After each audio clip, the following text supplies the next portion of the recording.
Today, we discuss Miro.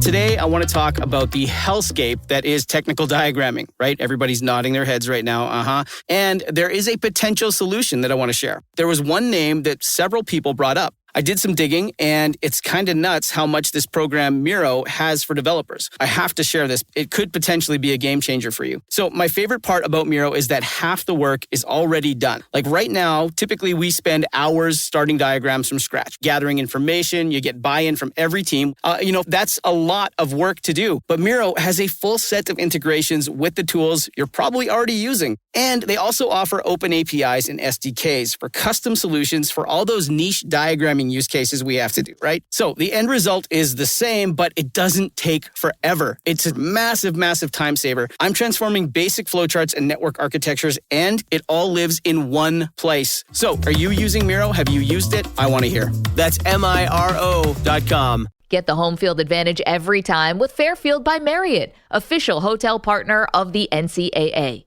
Whether you're a student athlete working toward your championship dreams or your team's biggest fan, Fairfield by Marriott has everything you need to get ready for game day. From comfortable guest rooms to complimentary hot breakfast, Fairfield is part of the Marriott Bonvoy portfolio of hotels and official hotel partner of the NCAA. Visit fairfield.marriott.com to book your next game day stay. Paid actor portrayal. I didn't see it coming. Life can be so unpredictable. After losing my dad, it made me think about my family if something were to happen to me. The mortgage, car payments, and all the other bills. Even things like our annual summer vacation would be out of reach. I had heard about life insurance through Ethos and how easy it was to get coverage. They were right. I knew it was time to stop putting it off and get life insurance right now.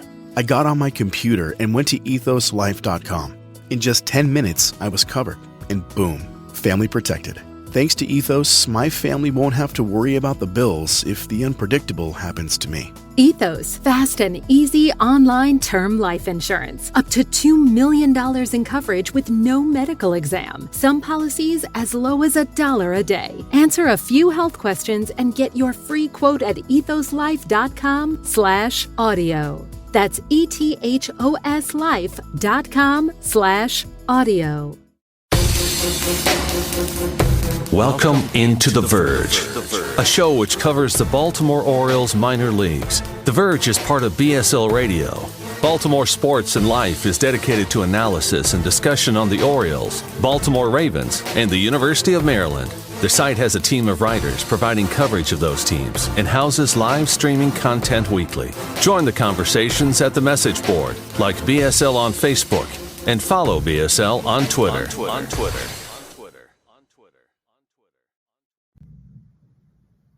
Want to make a podcast? Spotify's got a platform that lets you make one super easily, then distribute it everywhere and even earn money, all in one place for free. It's called Spotify for Podcasters, and here's how it works. Spotify for Podcasters lets you record and edit podcasts right from your phone or computer, so no matter what your setup is like, you can start creating today. Then you can distribute your podcast to Spotify and everywhere else podcasts are heard. Video podcasts are also available on Spotify. With Spotify for Podcasters, you can earn money in a variety of ways, including ads and podcast subscriptions. And best of all, it's totally free with no catch.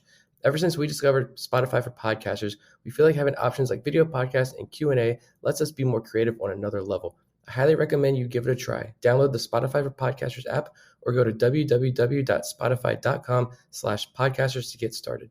Welcome to On the Verge. This is Zach Spedden, joined as always by Bob Phelan and Nick Stevens. And we have a lot to get to on tonight's show, including the Orioles non-roster invitees for spring training, which includes a lot of prospects, as well as some players who could make a surprise jump to the opening day roster. We'll also get into new prospects lists from ESPN and FanGraphs, and Bob will give us a recap later on of his experience at an Orioles caravan event last week.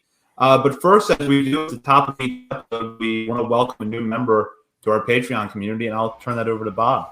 Yeah, I'm loving this trend of AAA members hopping right in and paying for a year up front. No, it's very appreciated. Doug Watson is the latest to do so. Welcome aboard. Really appreciate it. Well, thank you, Doug, for joining our Patreon community. Just as a reminder, you can sign up for Patreon for as little as $3 a month and have access to a WhatsApp chat with other Orioles fans, as well as exclusive content, which is available at higher tier levels, including our top 50 prospects list, which we are rolling out daily. We're actually coming up on the top 10 this week. So if you follow us on social media, you might get a little bit of tease of what's going on, but for the full list, you'll want to sign up for Patreon. We'll get in now to the non-roster invitees for spring training, which were announced by the Orioles last week. And as is typical with non-roster invitees, you're looking at a mixture of guys who are top prospects but are not 40-man roster eligible yet, or guys who are probably have a little bit of big league time coming in for a chance to perhaps compete for a spot and maybe either make the major league team on opening day or go back to Norfolk as depth options. All offseason we saw the Orioles cycle through to find left-handed hitting first baseman and basically just building depth in that area.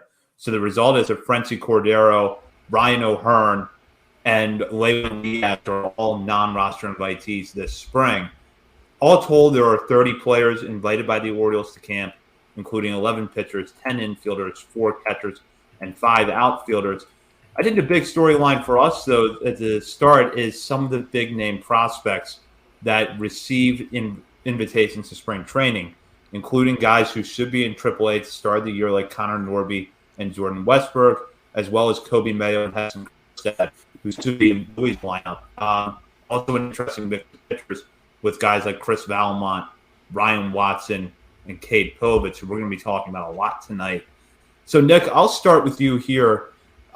What's kind of the big storyline you can maybe see out of this group of non-roster invitees?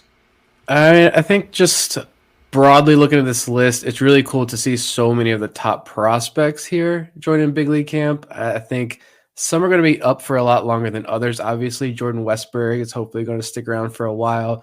Colton Cowser, both these guys, Connor Norby, everyone who spent time at AAA, hopefully gets a good long look at big league camp before they get reassigned to minor league camp. But like I said, you've also got a lot of guys who, like a couple of these, like Jackson Holliday is up here on major league camp. I think you're setting up for what could be a pretty aggressive season of promotions for him, maybe following that same path, start in Aberdeen.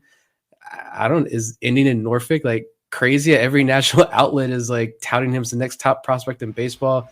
I was listening to that Baseball Prospectus podcast this morning and just more continued high praise for Jackson Holliday, saying if he was in the Dodger system, he'd be their top prospect. Like, just absurd praise for Holliday, continues to rolls in. I do think there are some sleepers in this group, maybe a question mark or two as well. I'm wondering why. It's cool that the Orioles are giving these guys second chances, I guess. But overall, I just hope we get to watch these guys because we know apparently broadcasting spring training games costs like millions of dollars or something ridiculous because we never get to watch them. So hopefully we get to watch a lot of these top prospects.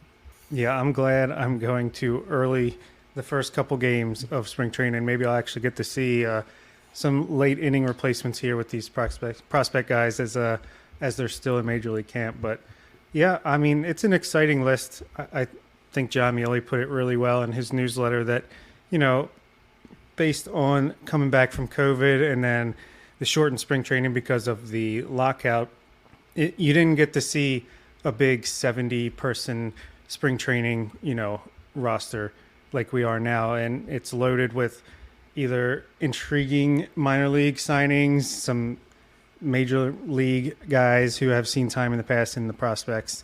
And honestly, there was a couple surprises, but I really didn't see Jackson Holliday coming for the major league camp. I mean, Hudson Haskin doesn't get invited, but Jackson Holliday does. That's a shocker. It's a good one, though. It's exciting. I think that means Delmarva's in the rearview mirror. I would be shocked if he doesn't start at Aberdeen at this point because I don't know. That's the feeling I'm getting all of a sudden, especially with Darryl Hernandez gone now. I feel like you can make it make sense a little bit more to start him up in Aberdeen, and that's exciting for me as someone who lives pretty close to there. Yeah, let's get into that for a minute because, you're obviously not bringing Holliday in, at least I don't think, because you see him as a big league contributor this year, but I think it is something that they could use to set the table for him to get to Aberdeen right away and not have that stop back in Delmarva, which for most of this offseason, I had pretty much figured that's going to be the course for Holliday. Go to Delmarva. If he's, dominating the pitching at that level after a month, that's when you pull him up to Aberdeen and he would spend the bulk of the summer there before maybe getting to Bowie. But now it does kind of feel like maybe the Orioles are looking at that a little bit, because you do clear up some of that logjam with Darell Hernandez being traded. I still feel like there's going to be a guy that maybe is held back that normally in most organizations would be in high A at the start of the year. And I had thought for most of this offseason that it could be Jackson Holliday and Carter Young up the middle with the Shorebirds to start this season. But now I'm wondering, does Holliday actually make that jump right to Aberdeen? Yeah, sorry, Adam Crampton, you're going to Delmarva now. I mean, I could see it. You look at, again, all these podcasts, every national outlet that's talking about Jackson Holliday right now, touting him as the next top prospect in baseball. They keep highlighting the batted ball data and things he was looking at. I think it was the Baseball Perspectives podcast that was like, I don't know the one guy who was doing a lot of the analysis there on the show, but he kind of said he didn't really cover the draft. So like he's kind of hesitant to put draft prospects so high up, like team prospect list. And he was like, I looked at the batted ball data for Jackson Holliday and said he's the top prospect. Like there's no question about that. He's going to be a top prospect very soon. And getting him in big league camp, I think it is going to be really cool for him to get up there and just, he gets to be there with Gunnar Henderson, your Jorge Mateos, like Gold Glover and Ramon Arias. He gets to be there with Joey Ortiz and so many of these like talented middle infielders. Give him a nice little taste he's still 18, right? Or just turned, or is he 19 yet? I don't know. Regardless, he's a baby. He looks 12. He's going to be a big league camp. I'm pretty stoked because I think I mentioned this last week that like if Jackson Holliday comes out of the gates hot, it's going to be hard to like hold back my excitement and expectations for him because the national media is already doing a really good job. Not Orioles media, not just us. It's the national media doing a really good job of really hyping this kid up this offseason. Yeah, I believe that was Jeffrey Pedinastro. He's a Mets guy, but he's a prospect guy. He's been with them for a little bit now. He's pretty smart. He's usually pretty reserved. So yeah, he was pretty escalating in praise very quickly, as everyone has been. And it's kind of weird. I feel like usually we're in on a guy first and then the national media catches up. In Jackson Holliday's case, it's like we're trying to catch up to the national media with him just because it seems like anyone you talk to, that's all they want to talk about is Jackson Holliday. And we're not going to get to see A-ball StatCast stuff, but I saw a tweet today and I think we retweeted it from our main account that all AAA StatCast data will be available. So that's exciting. But if we could see Jackson Holliday's, maybe we would be singing his praises just like everybody else. But man, it's exciting. And I feel like it just shows like, you know, this front office, this player development, they don't have a set path. Like you have to follow this. If they didn't even want him to get to Delmarva last year, I feel like they wanted him to stay in the FCL. Forced their hand just because of where he was at. And if they're looking at things and are thinking, I mean, he's already good enough to be at Major League camp and go right to high A, that just shows that, you know, they're serving the player best and not just, you know, going through the motions, which I feel like would have been the case in the old regimes. What's interesting in Holliday's case is I think that one thing is really clear about him is that he does not have a plate discipline problem. So is a player like that really going to be challenged at low A? You know, my first thought, you know, even just a few weeks ago was, well, there's probably still some things he could work on there. But if the Orioles feel like he's going to see tougher pitching, more consistent strikes from opposing pitchers at high A, then that could be a good reason to make that move. Yeah, and like we've said before too, once these guys get to AAA, it's obviously a different story. But the rest of their time in the system, they're going to be aggressive with these prospects. They'll move you up 3 levels. How many guys have done that over the last 2 years? They'll start you higher up than maybe we probably think they should or probably assume they would. They're going to challenge these guys. And if Holliday gets up to high A and struggles for a couple of weeks, then that's not a bad thing at all. Like that's what's expected of these guys. They want that. They want to see these guys get up. Think about Gunnar Henderson, last year and what he did. I would bet a lot of money that he starts in high Aberdeen for sure. And could you imagine if he gets off to a hot start and is just, has great walk strikeout numbers and is actually hitting for a little bit of power in Aberdeen and he's up in Bowie by June, then what? You're going to a more hitter friendly environment. Is Jackson Holliday actually going to get to AAA Norfolk at 19 in his first full season as a professional? sign me up. It feels like when you look at this group of non-roster invitees, there's probably a lot of players that are not candidates for the opening day roster, but that you could see making the major leagues by sometime in the second half. Colton Cowser is a big name that jumps out because it looks like he's a guy who, if he goes back to AAA, he's able to cut back on the strikeouts. He could be an upgrade for the Orioles somewhere in their lineup. But you've also got this mixture of players like Kobe Mayo, like Heston Kjerstad, Connor Norby, who feel like they could be poised for a big year if they go back to the minor leagues. And in the case of Kjerstad and Mayo, you're looking at AA, Norby at AAA. So, Bob, I'll start with you here. Which player or players do you think could really use this time to set the stage for that type of jump to the major leagues at some point this season? Yeah, I think all of the above, but the two that stand out to me right now, Kobe Mayo and Heston Kjerstad. I feel like these guys will be. We know Kobe Mayo is at least going to start in WBOE. We're assuming Heston Kjerstad is going to start in WBOE after the Arizona Fall League that he had, but I feel like and I saw some video of Kjerstad hitting today, hitting bombs in that little, top prospect camp they have going on. Seems like he's hitting the ball as hard as ever.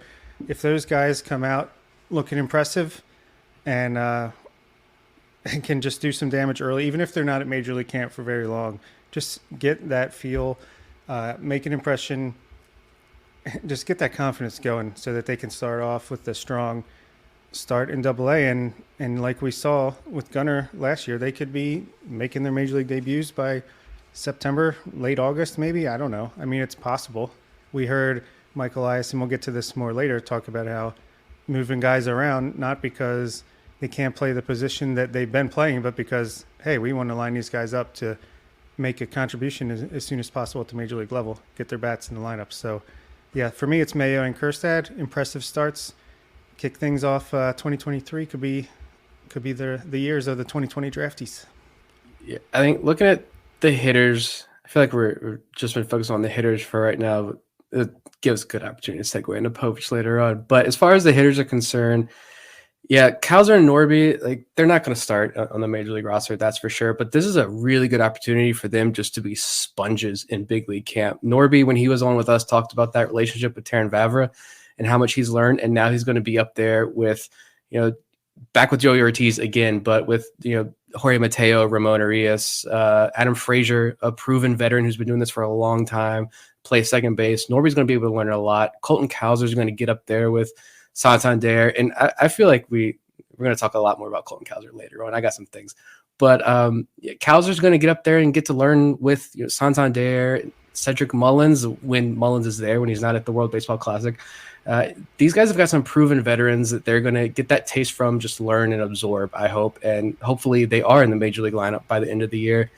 Mayo, I think, could set himself up for his true breakout year this year. We really haven't seen, he's not a sleeper by any means, but he hasn't really had that breakout year. And a lot of it's due to some injuries and everything. But I would not be surprised. First of all, we're going to see him moved around. Also, he might play some first base in spring. That's not an indictment on his defense at third base. I don't know if we'd see him in the outfield in games. I don't know if you take a top prospect like that and throw him out there in the outfield in spring games. Maybe we see that more in Bowie when he gets down there, back to Bowie. But you're going to see a lot of Kobe Mayo, I think, early on, especially late in games. And again, going back to the Baseball Perspectives podcast, they were very high on Mayo as well, but used that segment to kind of talk about the pitch recognition and how, studies have shown that, yeah, you can get up there and say there is a ceiling to developing pitch recognition, but with Kobe Mayo, it's just a matter of he needs at-bats. He hasn't had these long stretches of at-bats. We know he can punish fastballs. He can punish mistakes. So that could be something that I'm going to watch for, I think, because that's something that a couple people have pointed out. If Kobe Mayo's in big league camp and he's hitting breaking balls and off-speed pitches and looks like he's playing well, watch out for 2023. This is definitely going to be his year. And if he's not, well, that gives you something to look at and watch him develop this year. And now he's going to go back to minor league camp knowing exactly what he needs to do. I think this spring could be huge for setting Mayo up for that breakout season, which it's coming. it's coming soon. Yeah, I mean, that's a great point because that's what we saw from Gunnar immediately at the start of his breakout year. We know that walk and strikeout percentage is like one of the earliest things to stabilize and be like meaningful in a small sample size. We saw that his strikeout rate was going down and his walk rate was going up. If we see that with Kobe, like you said, I mean, that's going to be a pretty good sign early. I'd also say, you know, like with Norby and Cowser, yeah, they're not going to make the team, but they're going to at least be around the guys that are going to be on the major league team when they do eventually make it up to the majors, hopefully later in 2023. So it'll be good to get some familiarity with the guys that they'll be eventually playing with and competing with. And I feel like Cesar Prieto might be going a little under the radar here. He's in here. If you've seen his Instagram, he's hit the weight room. He's trying to add power to that hitterish frame of his, and however he's doing it, if it works out, could be a surprise. And I guess we'll get to Jordan Westburg and Joey Ortiz, who obviously Ortiz is on the 40-man, not a non-roster invitee, but I feel like those two are actually have a less greater than zero chance of making the team, less than, I don't know, whatever I was trying to say. I think they have an very outside shot to make the team if they impress enough. So I'm looking forward to that. Yeah, let's talk about Westberg for a minute, because when you look at his numbers, it seems like he really doesn't have anything left to prove at AAA, at least offensively. It's going to be hard for him to go back to Norfolk and be a better hitter than he was last year. So if he goes back and he looks the same, that still looks like a big league ready bat. Yet he's not Rule 5 eligible until this December. So he's not on the 40-man roster yet, whereas Joey Ortiz is. You still have Ramon Urias and Jorge Mateo around. The Orioles brought in Adam Frazier. They still have Terran Vavra as well. So at this point, do either one of you see a path for Westberg to make the opening day roster? I don't. And I know a lot of people would probably have preferred to see the Orioles just go into camp with the options they already have that you listed minus Frazier, and then throwing Westberg in the mix and maybe giving him a bit of an inside track to make the roster. But like you said, Westberg's not on the 40-man roster. Maybe if things were flipped and he was Rule 5 eligible and on the 40-man back in December and Joey Ortiz wasn't, he had the extra year, it'd be different. And you're also going to have two spots open up when you can put John Means and Seth Johnson on the IL. You're going to have two 40-man spots open up, but you just read off the names: Adam Frazier, Gunnar Henderson, Jorge Mateo, Ramon Urias, Terran Vavra. Like, would they really use one of those spots for another infielder? I don't see it unless there is a trade, and there could be. We were talking before we came on. Like, maybe somebody gets desperate here as camps open up and the season approaches, and, you know, maybe it's Mateo, maybe it's Ramon Urias. I mean, it could probably be any of those guys minus Gunnar Henderson. That gets in Adam Frazier since they just signed him, but it could be any of those guys moved. Then maybe Westberg does get that opportunity. Like, I just think just make the most of your opportunity in spring, like wherever they put you, if it's second, third, short, wherever, make the most of it. Do what you do on a nightly basis the last couple of years. Just be consistent. Be consistent at the plate. I think that's maybe the biggest knock on him is he's streaky. He's a very streaky hitter.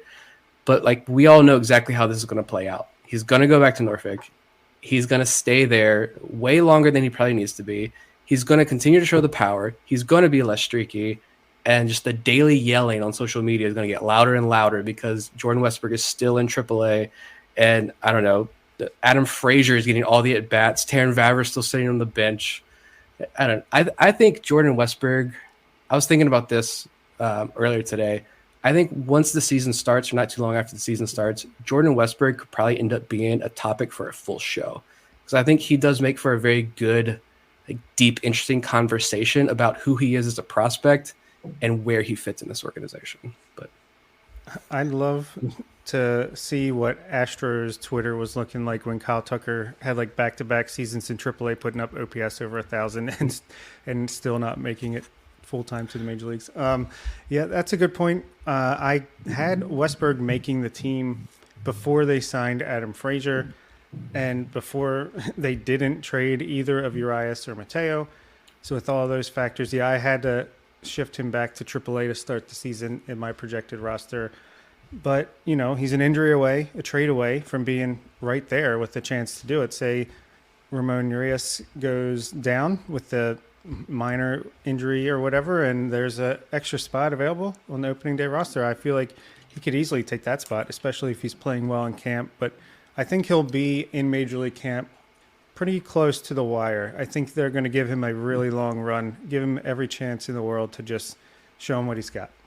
Yeah, I agree with both of you. I think that right now, if I had to predict it, I would have Westberg back in Norfolk at the start of the year. And I think that if a 40-man roster spot goes to an infielder, which I don't really think is necessary, but if it does, I expect it's going to be one of the first basemen, because they spent the entire offseason trying to build depth in that area. And you feel like someone out of O'Hearn, Cordero, or Diaz has to make the opening day roster, because otherwise, why are they all three in camp? But with Westberg, the only argument that you could make that I would find plausible from a pure development standpoint is he has to be able to play left field to get at bats in the major leagues this year, and you can't expose him in the major leagues. That would be the only argument for me that, from a development standpoint, where I would accept that Westberg needs to go back to AAA and get better at something or develop something, because otherwise I think what you see is what you get. He's going to be capable at 3 infield spots. He's going to give you a little bit of power. He'll run hot and cold at the plate. The strikeout rate might be a little bit higher than what you would like, but he'll give you a good walk rate, and he can run. So a lot of things there to like. And I don't think that, him going back to AAA and playing second, short, and third in the lineup every night really does much for his development. But if you think that he needs to be in left field at least 1 or 2 nights a week to get at bats in the major league level, then by all means have him work on being a left fielder at Harbor Park and not in Camden Yards. Yeah, there's also to it, and we're going to dive into Eric Logenhagen's list from FanGraphs as well, but I know he's been this guy who has, for a couple of months now, kind of been targeting Jordan Westberg a little bit and saying with these new shift rules, shift limitations, that someone like Westberg is going to be really hurt by this. And I think he's already pegging Jordan Westberg down the ladder a little bit for his defensive limitations. I don't know how that's going to impact him. I don't know. We'll have to see, let that play out, let more data come out, and let people smarter than I am kind of show this is helping, who it's hurting. But I mean, that could be a factor as well in all of this. We don't know. Yeah, I think that's all pretty good. I mean, maybe he could use more in-game reps at second base if that's the direction they want to take him when he does get up to the major league level. Maybe, he has been a streaky hitter in his first 2 full minor league seasons, maybe, but I think that's probably just who he is, or it's, that can iron out itself either way, majors or minors. And there were some things that Elias said at some of these caravan spots, which we'll talk about later again, that, hey, maybe these guys can be in the majors, but they're going to have to earn playing time. They might not, be in the lineup every night, and we can develop them from the bench and get them in at random spots when they're needed. So it's going to be very interesting. And yeah, I'm confused why Robert Newstrom is here and not Hudson Haskin. Can we talk about that? Yeah. It's, first of all, going back to the first base thing too. I just want to say it's Franchi Cordero's season. That's who it is. I don't care how bad he is. I'm glad he's here. Even if he's just stuck in Norfolk for 3 months before he gets cut or whatever, I'm just so glad Franchi Cordero is here. But yeah, I had a question Robert Newstrom too. He did a great job last year in Norfolk, limiting the strikeouts, but nothing else really was there. He really kind of failed to capitalize on his opportunity. Coming off a really good 2021, he only had a 84 WRC plus in Norfolk last season. It was, maybe there's some injury and the Orioles are giving him another opportunity. I don't know, but he also went down to the Dominican this winter and was really bad there as well. Could not hit. And those are pretty hitter-friendly winter leagues. I mean, take those stats for what you will, but he kind of struggled there too. A lot of strikeouts, just a couple of hits.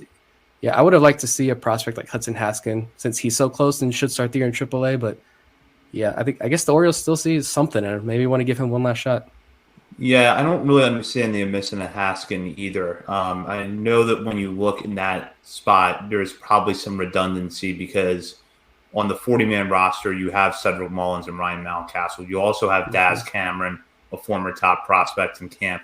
to go with Colton Cowser. So maybe the Orioles didn't necessarily feel like the innings were there for Kjerstad to get time, or Haskin to get time in center field. But at the same time, you could point out other areas of this list and figure out, well, okay, how are you going to find at-bats for Nomar Mazara, Robert Newstrom, and Heston Kjerstad when they're all left-handed hitting corner outfielders? How does Cesar Prieto mix in with Westberg and Norby and Jackson Holliday, depending on how many at-bats you're going to give him? How much of Josh Lester are we actually going to see? So those kind of things come up, and it makes a little bit less sense why Haskin is not here. I do want to talk about the pitching for a minute before we move on to our next topics. Is there anyone here that jumps out at you guys as someone who could really boost their stock in terms of getting major league innings this year? Because for me, it's Ryan Watson. He'll be Rule 5 eligible after this season, so the Orioles are going to have to make that decision with him. And he looked decent in AAA when he got time there at the end of last year. And if nothing else, this is a guy who I think could settle into some sort of multi-relief inning role later in the year. Now, maybe the Orioles aren't going to have a need there necessarily, but we always know that you can't account for pitcher injuries. I think for me, excluding Cade Povich for this part of the conversation, because we're going to dive into Cade Povich. But yeah, Watson, this is a good opportunity for him. Reigning minor league pitcher of the year in this organization is good. It's really cool to see Chris Vallimont there. I know the three of us like the stuff. If it doesn't work out, it doesn't work out. If it does, though, what a story. And being able to identify him in those disastrous numbers with Minnesota, being able to turn things around, he's going to get another opportunity there. We'll see. These guys with major league experience, Edward Bizardo, Kyle Dowdy, Reed Garrett, maybe. They're better quality depth, if anything, than some of the guys we've had in the past. But yeah, I want to see some of the guys we've had already. It's cool to see Cade Stroud there. John Muley nailed that. Give him all the credit in the world right there for calling out Cade Stroud and his 99-mile-an-hour fastball, sweepy slider, curveball changeup, profiling him as a quote, true major league weapon. It's very clear that the Orioles are going to be aggressive with him if he can hold up. I hope Cole Uvula takes advantage of this. I want him just to make the major leagues so bad. I want him to get that opportunity. Hopefully it's with Baltimore, but just somewhere. A 40th round draft pick, was a hitter in college. I think just kind of on a jokingly became a pitcher, and then it stuck for him. He had a really fantastic season overall, except the month of June. That was it. Outside of the month of June, he was really unbelievable. I think it was him, Tim Naughton, and Nick Vespi were having that competition of who could go the longest without giving up an earned run, and Uvula lasted over a month before he did. And I like these veterans. I kind of wrote about this the other day. Wanderson Charles is growing on me a little bit. The numbers are awful. A 12 was 11 something ERA, more walks and strikeouts, but the dude is massive. He's listed 6'4", 260 something. I don't know how accurate that is, but throws 100 plus miles an hour. He was getting better in 2019, and then 2020 happens, so you got the pandemic. 2021, he doesn't pitch at all because of an injury. So he's missed 2 full seasons, and he was a control issue guy. So that's not great, and we saw that last year. But he went down to the Dominican, I saw, and struck out 16 guys and walked just 3 in 12 innings of work in the Dominican. So the control is back this winter. Maybe it's just a hard reset for him, and he could be interesting. I don't think there's a high probability of him making the team, but he's going to be a really interesting guy to watch down in Norfolk, I think, this year. Yeah, Wanderson Charles, that was going to be one that I singled out too. I love the little article you wrote on your new Substack. Anyone listen to this should subscribe to that. We're going to try to write some things here and there on our Substack, so make sure you follow. That was a good one. And between him and Darwinzon Hernandez, who passed through waivers from the Boston Red Sox, one's a righty, one's a lefty, but they're both big guys with great stuff that just need to hone in the control a little bit or the command a little bit better. And that's what the Orioles seemed to do really well with last year. So if they can do that again, I feel like they could eventually become weapons. Maybe Darwinzon Hernandez, I just like saying that name, Darwinzon Hernandez, could be the Cionel Perez replacement if Perez is part of a big trade or something like that at some point. I'd feel like they'd want to make sure of that before they actually go ahead and do that. But I feel like that's possible. And there's some upside here. I think Cade Povich is probably going to be a guy that gets in one game before he gets sent back down to minor league camp. But that's still cool for him. Cool experience. Kind of like Grayson and DL last year. I like all the names you mentioned: Watson, Valmont, Uvala, Stroud. Those guys I'm excited about. Not so much Reed Garrett and Ofrady Gomez, but obviously they must like something that they see. But the hitters are more exciting. But there's some definitely some guys worth looking out for here on the pitching side. And we're going to talk more about one of them in a minute. But first, a word from DraftKings, our sponsor. Are you ready for the biggest Sunday in sports? DraftKings Sportsbook, an official sports betting partner of Super Bowl 57, has all the Super Bowl action you need. New customers can bet just $5 and get $200 in bonus bets instantly. Plus, all customers can get in on the Super Bowl 57 excitement with DraftKings Happy Hour Super Boost. Check the DraftKings Sportsbook app every day between 6 p.m. and 9 p.m. Eastern Time to see what prop bet will be boosted. It's the final NFL game of the season, so why not have some fun with this one?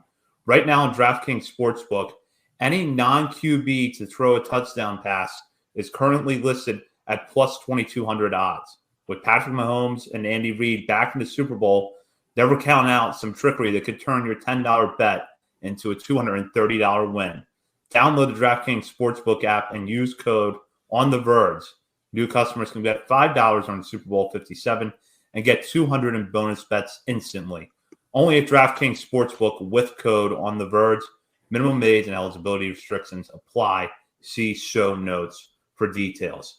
So last week we had another top 100 list drop, this time from Kiley McDaniel over at ESPN. And much like the other top 100 lists that have come out this offseason, it was full of Orioles with 9 players from the farm system making the list. Gunnar Henderson was there at number 1. But it got a little bit interesting in the middle of the list because at number 54 is left-handed pitcher Cade Povich. Now, you know from listening to this show that we are all 3 pretty high on Povich. And a lot of national writers started kind of noticing Povich at the beginning of last year with Minnesota before the Jorge Lopez trade over the summer. So Povich is not an unknown commodity, but this was the first major top 100 list to include Povich. And it did so at a pretty high spot at number 54. And McDaniel notes Povich's type as, quote, a lefty with above-average stuff and above-average command. He also talks about the velo spike that he saw after he signed out of the draft in 2021, going from running typically 88 to 92 miles per hour with his fastball at the University of Nebraska to 92 to 94 after entering the Twins system. He sustained that velocity increase last year, ended the year in Double-A Bowie, where he will likely start the 2023 season. So, Nick, I'll start with you on this one. I think we all like Povich, but this inclusion was kind of a surprise. It was a shock. I was not expecting that at all. I don't know who it was, but apologies, but it was a patron who posted it in the patron chat first, and I was like, there's no way that Cade Povich is really number 54 on this list. And I'm sitting in my son's daycare, waiting for the door to open to drop him off for the day. And he was 54. I was shocked, not because he doesn't have the talent to be a top 100 prospect, because he certainly does, but just shocked it was so early. I thought, maybe best case scenario, like he starts back in Bowie.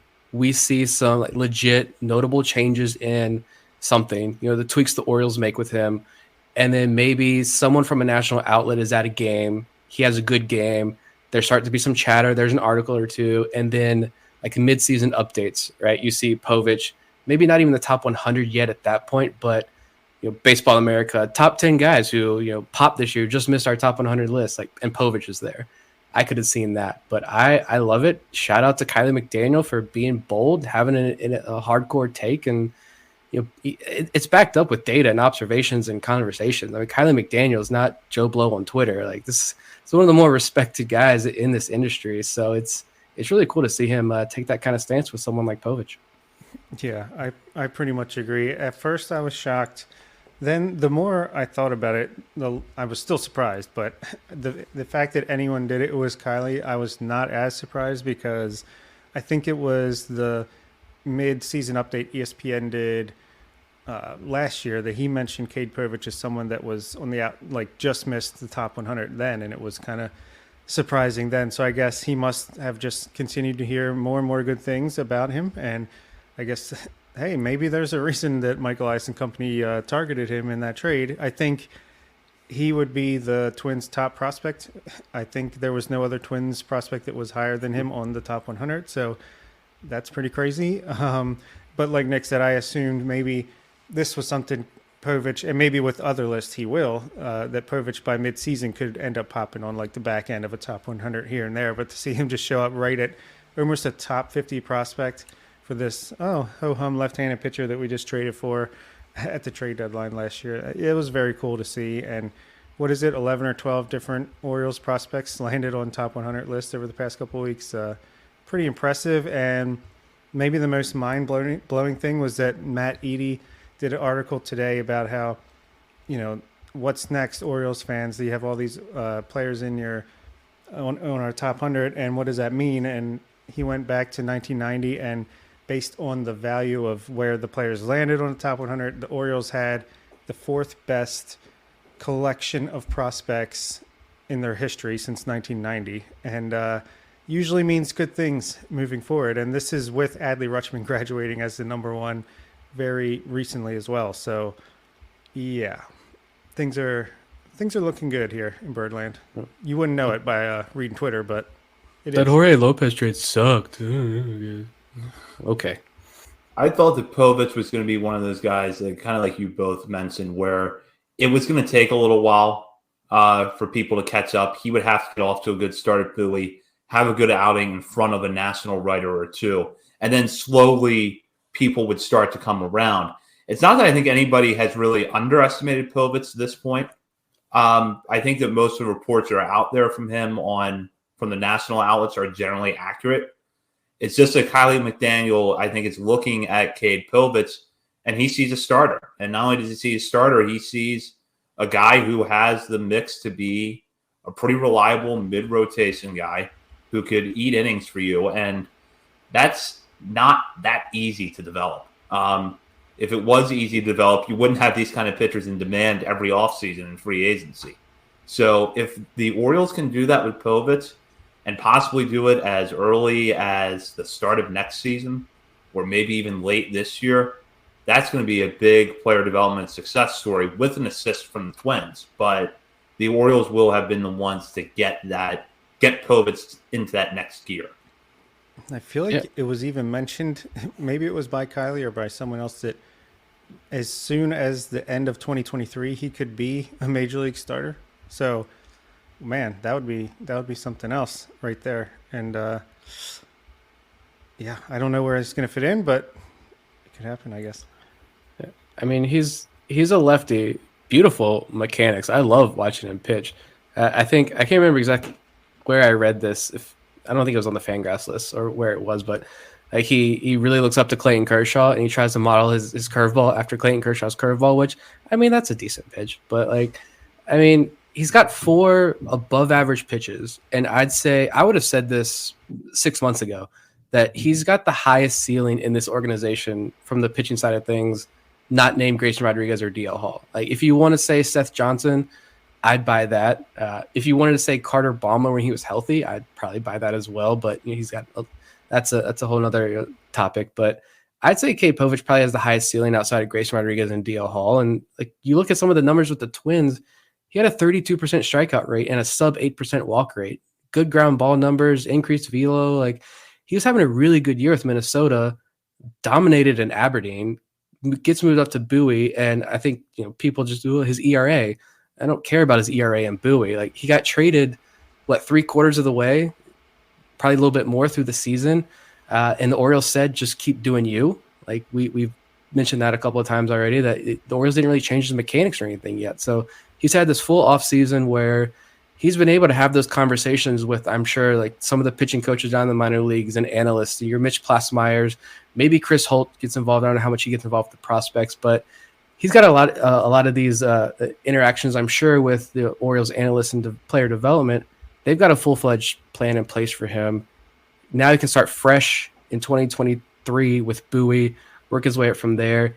And really, he just hasn't pitched much at all recently. He only had one season of college ball because of the pandemic.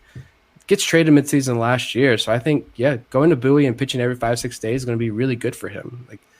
And I think I have Eric Longenhagen's report here on him. He's just as glowing, talking about he's touching 96 with possibly more velo in that tank.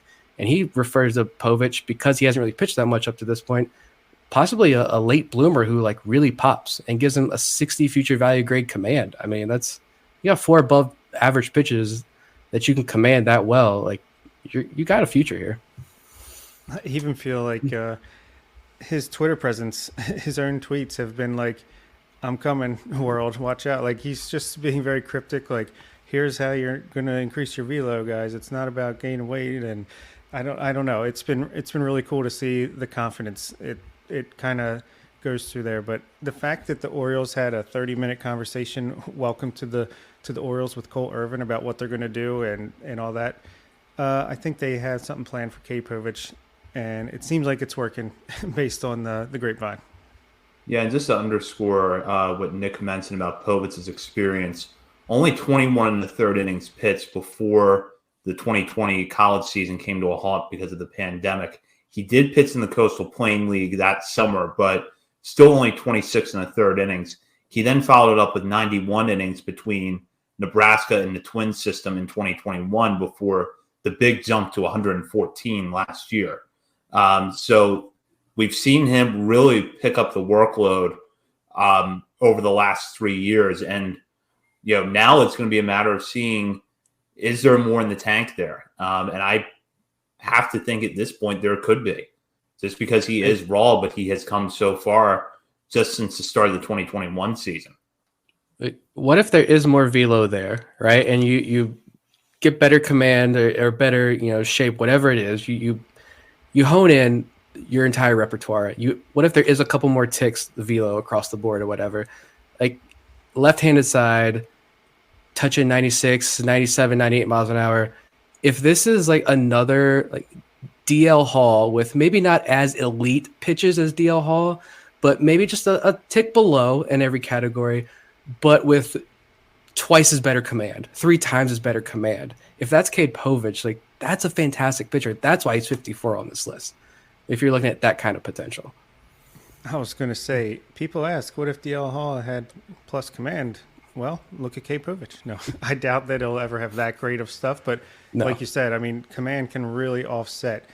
And he'll still have great stuff. But that just goes to show the upside that DL Hall has still, even if, he hasn't really found that command yet. That's a hot topic on all these prospect lists as well. You see DL Hall as low as off the lists in some places in the 90s, and then up higher in others. I guess it just, if you're a believer in if he will ever find any command. And I think the prospectus people thought he could, just because of the athlete that he is. They said there's really no other reason. There was really no reason that he shouldn't be able to improve his command. That was way off topic. Well, and I think that's actually a good time to transition over to FanGraphs' new list. Eric Logenhagen over at FanGraphs published his ranking of the Orioles farm system last week with the top 38 prospects, plus notes on other players who fell outside the list. And for reasons I'll get into a little bit later on, that section of the report is definitely worth paying attention to. But there was some stuff on here that really took people by surprise. For instance, Colton Cowser coming in 12th on the list between Dylan Beavers and Judd Fabian. However, Samuel Basayo and Frederick Bencosme both ranked pretty high at 14th and 15th, respectively. You also have Juan Nunez, who was part of the package for Jorge Lopez with Povich last year from the Twins. Eric Logenhagen, pretty high on him because he has him 20th on the list, 1 spot ahead of Hudson Haskin and 2 spots ahead of Noah DeNoyer. So on the whole, as usual with Eric Logenhagen, very well researched, very well written, and a lot of good reports, but definitely not the rankings I think some people were expecting. So Bob, I'll just jump right in with Colton Cowser. And I'll just say that this does not really reflect the the consensus in the industry right now because Cowser has made most top 100 lists that came out. He ranked on the ESPN list that we talked about earlier, coming in 30th there. But it does show that, at least among some evaluators, there is a bit of a gap between wanting to perhaps write off some of the strikeout issues that Cowser had last year or not believe that they're going to be a limiting factor going forward versus believing they could actually limit his ceiling offensively. Yeah, I think Eric's been hanging out with Keith Law a little too much lately. No. I thought Locked on Orioles, Connor Newcomb specifically, had a really good take on this on his podcast this morning. Just that, if you really look at what he's writing, it's, some people believe he can stick in center field. Eric doesn't seem to think. He seems to think he's more of a corner outfielder, and with his profile and the risk of the strikeout issues and not being able to hit the breaking stuff as well this past season, that lowers him down with his potential. So, I can see where he's coming from. I disagree, but that's okay. I think I'm just a believer that Cowser is learning a lot in a short amount of time, and he's smart enough and an athlete enough to make it eventually click. I do think, just like Kyle Stowers, I think we're going to see that strikeout rate rebound in a big way this coming season, but it has to be proven first. Got no real issue with that ranking. I'm a little more surprised Jackson Holliday was above Grayson Rodriguez. I feel like, I don't know, it seems like a little too much weight was put into the stuff Rodriguez showed after coming back from a lat injury. Of course, his velocity was a little bit down. Maybe there's something to it, but I hadn't heard that from anyone else. But I respect Eric, so yeah, we'll see.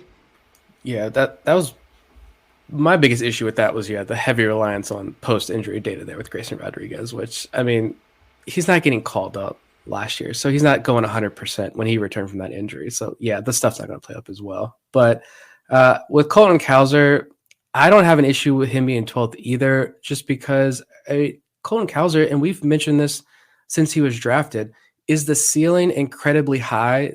I don't think so. Like, in terms of, he's not going to be a multi-time Gold Glove winner who wins MVP trophies. Like, we've never profiled him as that. I don't think anybody has, but he has a really safe, in terms of talking about prospect safe, incredibly safe floor, I think. And so, yeah, he's not in with the way Eric structures his list, it's future value, which, why Jackson Holliday is so high. Like, if you see Gunnar Henderson 2.0 there, maybe even better, yeah, he's going to rank incredibly high there. But I just think that list, yeah, it comes down to, as Eric said, it comes down to the hit tool and whether or not you view him as a center fielder. But nothing in his write-up or anything Keith Law said about Colton Cowser, my thing with all this is nothing they said is new. Like, we knew all of those struggles they pointed out. We knew it when he was in Aberdeen, yet he still finished his first full pro season in AAA. You look at the final numbers, he had 57 total extra base hits last year across 3 levels, a 406 on base percentage. The man put up a WRC plus in Bowie of 184. That's 84% above league average. And that's not because Bowie's a hitter's park. That's because he's good and just completely dominated that level. And I think when he got promoted to AAA, yeah, the numbers in Norfolk were not great, but so what? It was his first full year of pro ball. He was learning, like Bob said, a lot, not just on the field, off the field as well. He had to learn a lot to get his body right. He still finished that first full year in AAA, gets up and has a 20-something game sample size in AAA. And I looked at the game logs, actually, and entering September 10th, which was about halfway, a little less than halfway through his tenure in Norfolk, he was hitting 079 with a 225 on base percentage. Less than 3 weeks later, that's terrible. There's no denying that. By the end of the season, though, which was less than 3 weeks later, he was hitting 219 with a 339 on base percentage, a 429 slugging, which was up over 200 points from what it was back on September 10th. So he was settling in. You face quad A guys a lot of those nights in AAA, but those guys have major league experience. They've been around for a long time. Like, go back to our conversation with Justin Ramsey. That's value. A prospect like Cowser facing those guys, there's value in that because those guys are smarter than you are at this point when you're a prospect in your first full year. So, yeah, I just think you take a step back, look at Colton Cowser's season as a whole. It was fantastic. Those write-ups don't change my opinion of him. He's a fantastic prospect who's going to have a very long, good major league career. Is he going to be a multi-time All-Star, multi-time Gold Glove winner? Probably not, but I never viewed him that way anyway. So write-ups don't change anything. We knew what the weaknesses are. And the strikeouts, like Jeff Pont said it last week, who cares? Like, you got on base at a 406 clip. Who cares that you strike out a little bit above league average? Stop. Give it up already. It's strikeouts. It's annoying. I'm glad you pointed out that Eric goes completely off of future value because, a lot of these are weighing ceiling and floors, and he's just going off strictly future value. So that changes the whole complexion of what he's doing. Yeah, and that's why, and I will give Eric this. He's consistent, and he's been high on Joey Ortiz for a while, and he's 6th on this list. He likes Ortiz's future value at a 50, which probably checks out when we think about how good Ortiz can be defensively. And then on top of that, he's a guy who draws a lot of walks, doesn't strike out, and now is showing potential for maybe low double digits home run power every season. I agree with you, Nick. None of the write-ups, positive or negative, that have come out about Cowser this offseason have changed my mind. And the other thing, too, is that Cowser is one of those prospects that I'm reluctant to doubt. Because let's think about his his arc over the last 2 years. He's a small conference bat at Sam Houston. That doesn't mean anything. If he had gone up against SEC or ACC pitching, he might not have been that good. He gets drafted by the Orioles. They were just going under slot. He can't hit for power. And then sure enough, he goes out last year and he hits for power and he ends the season in AAA. So I'm kind of inclined to not bet against Colton Cowser until he gives me a really strong reason to, and he hasn't done that yet. Nope, not at all. I mean, he's, like I said, incredibly safe floor with Colton Cowser. And I think, I like that your note too there of the strikeouts, or if you want to fixate on that, they could be improved next year. Like, look at Kyle Stowers' 2021 numbers and before that numbers, and then look at his 2022 numbers in AAA. I mean, just a fantastic improvement. So the Orioles can correct that. If they think that's an issue, they can correct that. But again, he got on base nearly 41% of the time last year. Like, that's fine. But yeah, like kind of elsewhere, looking at that top though, and some other guys you all mentioned in Eric's write-ups, I love how aggressive he is. And it's consistent, like you guys mentioned too, on Kobe Mayo, Cade Povich, Joey Ortiz, all in the top 8. I love the Kobe Mayo write-up because he says, he might be more suited for right field, but he smokes the baseball and has no underlying swing and miss issues, and could have a 70 raw grade arm in the outfield and become a star out there. So yeah, if Kobe Mayo has to move to the outfield, he can play third base very well. He's got a cannon for an arm, but if he moves out to the outfield, becomes an all-star right fielder, is anybody going to complain?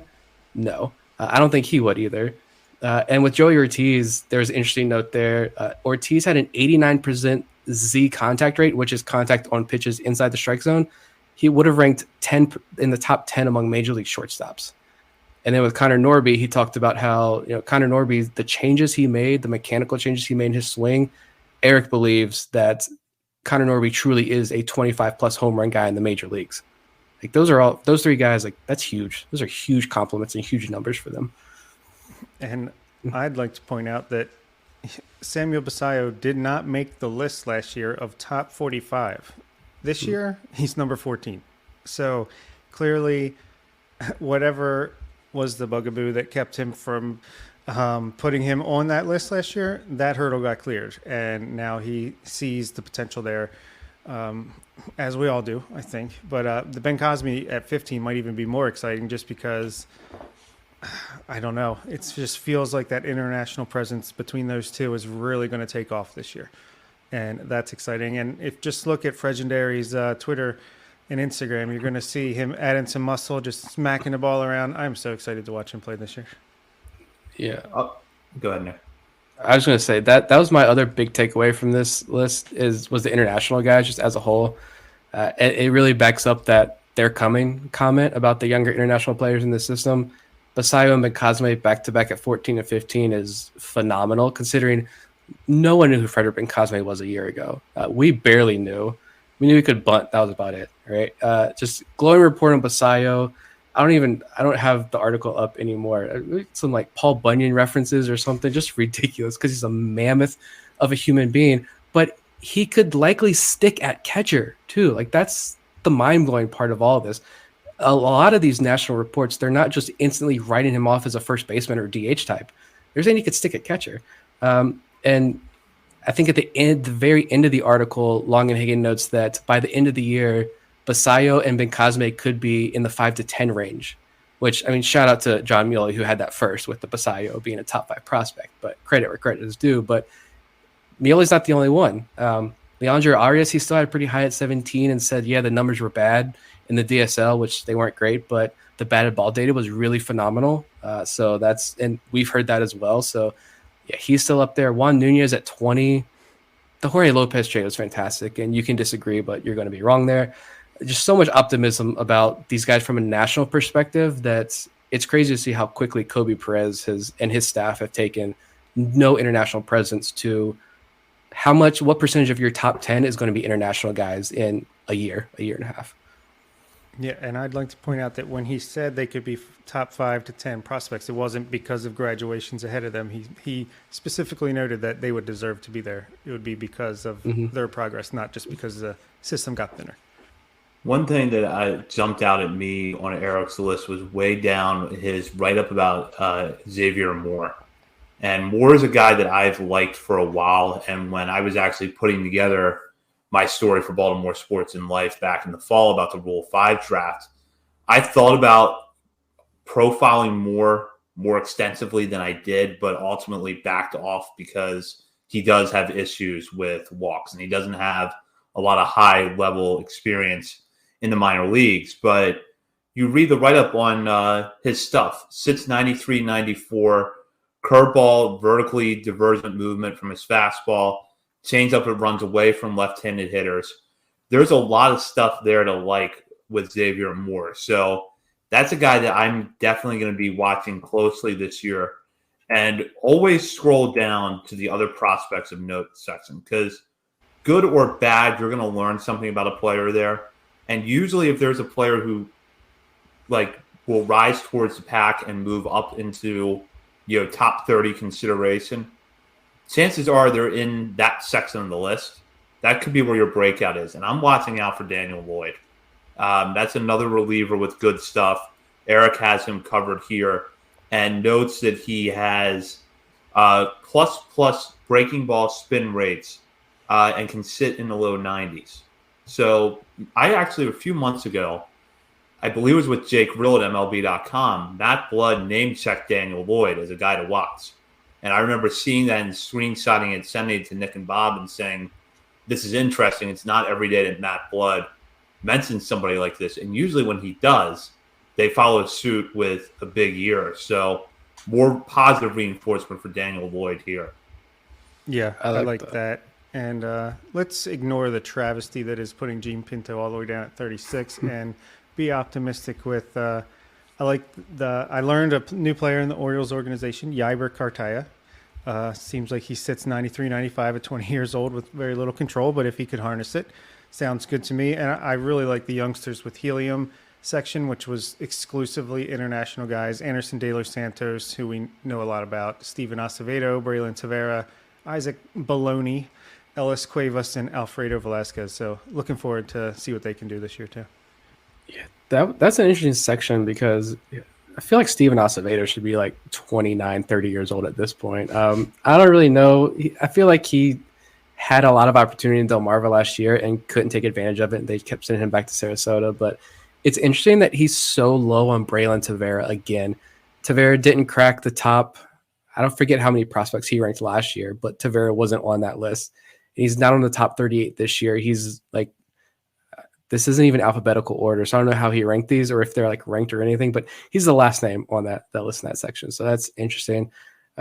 Xavier Moore is definitely a guy that I want to like. And I know we get a lot of comments on Twitter about Xavier Moore.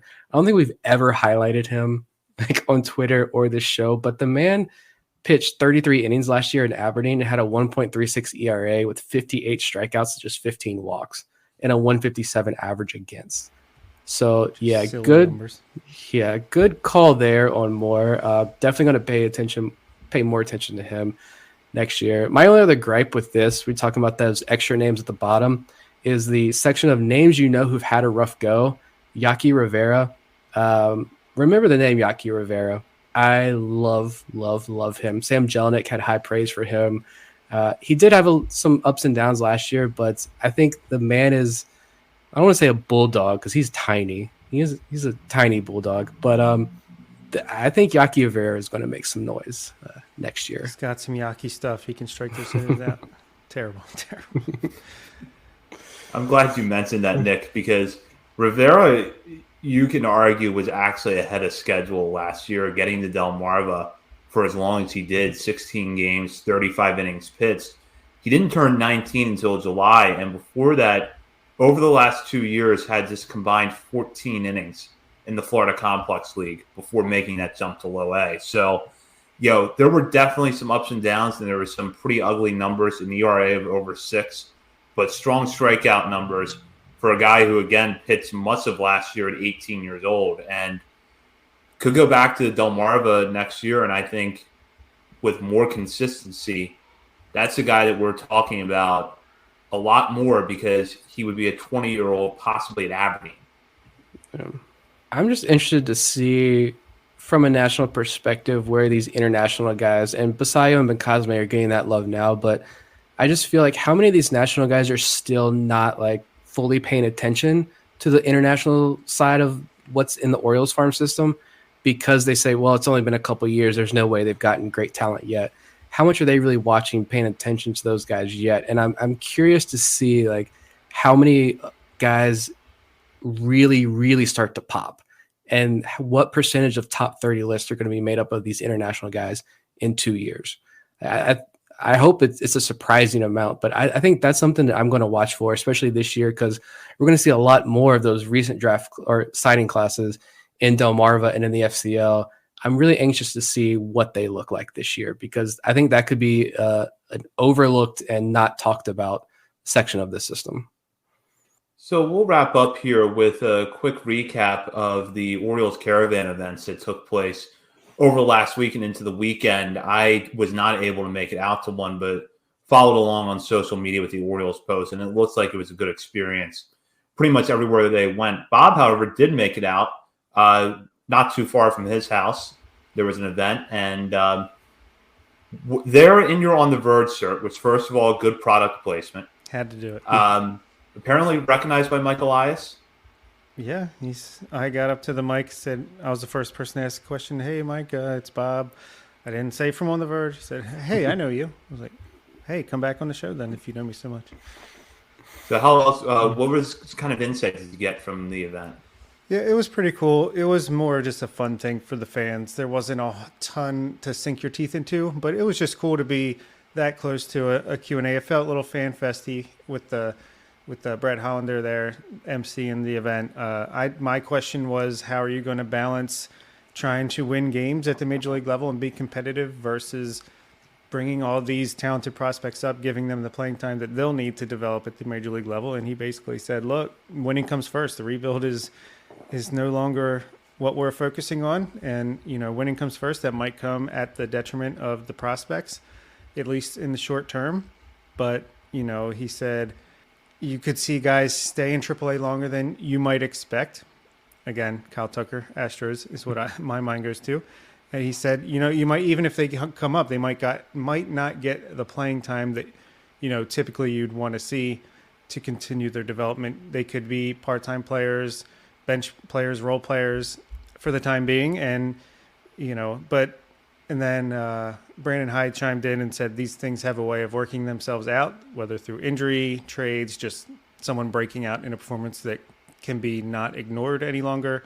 So I thought it was a good answer to a pretty tough question. The rest of the questions were nowhere near as thought-provoking, in my opinion. But, he did talk about Kobe Mayo a little bit. I posted that on Twitter, where basically they want to move him around.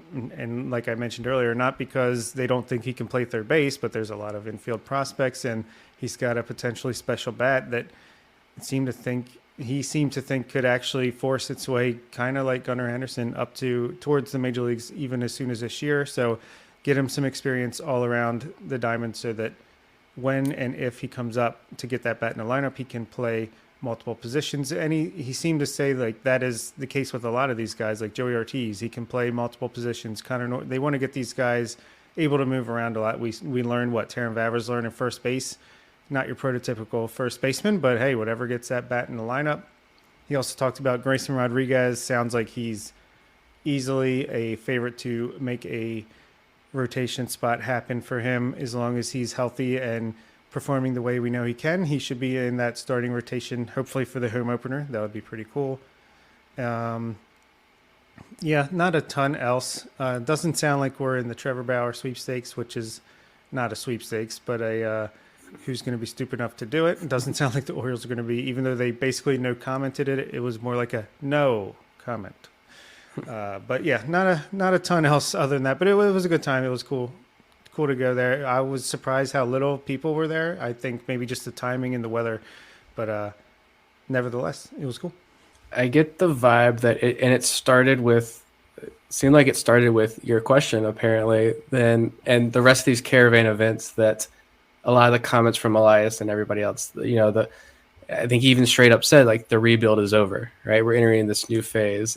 So yeah, like I said with Westberg, you're going to see guys in AAA probably longer than you want. I don't really see an issue with that. And, we saw the Darryl Hernandez trade. We just talked about that last week. And we probably see even more of that, which I think is really cool. It's definitely comforting. I wish I lived closer to go to some of these events, but from what I've gathered in the Q&As and videos and interviews and stuff and articles that have come out of this, it definitely seems like the gears have been switched. The switch has been flipped. What I'm trying to say there, the switch has been flipped, and yeah, I think I don't know if we're not talking about World Series obviously this year, but at some point the floodgates are going to open in terms of like trades and hopefully money next offseason. And yeah, I think we're entering a brand new phase of Orioles baseball, and it's extremely, extremely exciting. And I'm ready for these events. Even with me not being there, these events have kind of sparked that for me I'm ready for spring training to start and see these guys on the field. Yeah, I mean, there's so much excitement in the air for the Orioles season. The Angelos brothers even dropped the lawsuit against each other. It's a beautiful thing. And we're going to have a closer look at spring training next week with our spring training preview. So we're going to actually have an opening day roster projection as well as some predictions related to spring training. And speaking of predictions, before we sign off here, it is our last show before the Super Bowl. Nick, Bob, any predictions? Sure. I'll say Chiefs 31, Eagles 27. Oh man, I haven't really sat and thought about this too much. I did the DraftKings ad you read, that bet. I put that bet down myself. So if anyone else wants to tail that, when Travis Kelce or Blake Bell throws a touchdown pass, you're welcome and take home a couple $100 that night. As a Cowboys fan, I shouldn't say this, but I'm going to. I love Jalen Hurts a lot, so I'm going to go Eagles. I think Eagles win 24. It's going to be 24-21. Last second field goal wins it for Philadelphia. I'm taking the Eagles as well, 28-21. And for coverage of the Super Bowl, head over to BaltimoreSportsAndLife.com. Not only will you find articles about the Super Bowl, you also see stories about college sports, the Orioles, and more. And while you're there, be sure to hop on the message board and join the discussion with fellow readers as well as contributors to the site. Also, check out our social media at BSL and The Verge for Twitter. We also have Instagram and Facebook pages. And as I mentioned at the top of the show, our Patreon community is wide open, and there's a lot of good content coming out right now relating to our top 50 list. And that is only the beginning, because we will have all sorts of bonuses for our patrons throughout this season. We'll be back next week. For Bob Phelan and Nick Stevens, this is Zach Spedden. You've been listening to On the Verge. That'll do it for this week's episode of On the Verge. Be sure to check out our Patreon page where you can help show your support for the show and get bonus content, including monthly top 50 updates to our prospect list and daily game recaps during the season, and much, much more.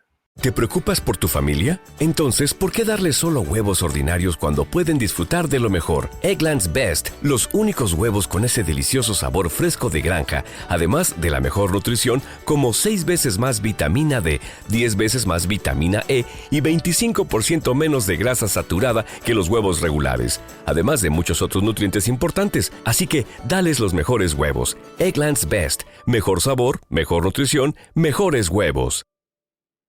Introducing Carvana Value Tracker, where you can track your car's value over time and learn what's driving it. It might make you excited. Whoa, didn't know my car was valued this high. It might make you nervous. Uh-oh, market's flooded. My car's value just dipped 2.3%. It might make you optimistic. Our low mileage is paying off. Our value's up. And it might make you realistic.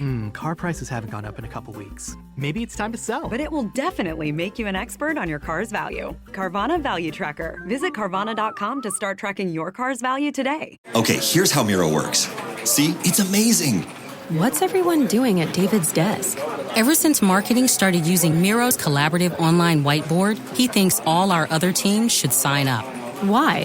He says Miro's making his meetings disappear. And if every team gets on it, that means even less meetings. They're using Miro for brainstorms, mind maps, customer research. So could we use Miro instead of having another 100 meetings for every round of feedback? Yep. You can comment, react to ideas, even leave a recording on the board. And what about presentations? There are Miro templates for that. How do you know so much about Miro? I've actually been using it all along. I just used a Miro board to plan the best vacation. Okay, I'm on board. See how Miro users save up to 80 hours every year by meeting less and doing more. Get on board at Miro.com with 3 boards free forever. That's MIRO.com.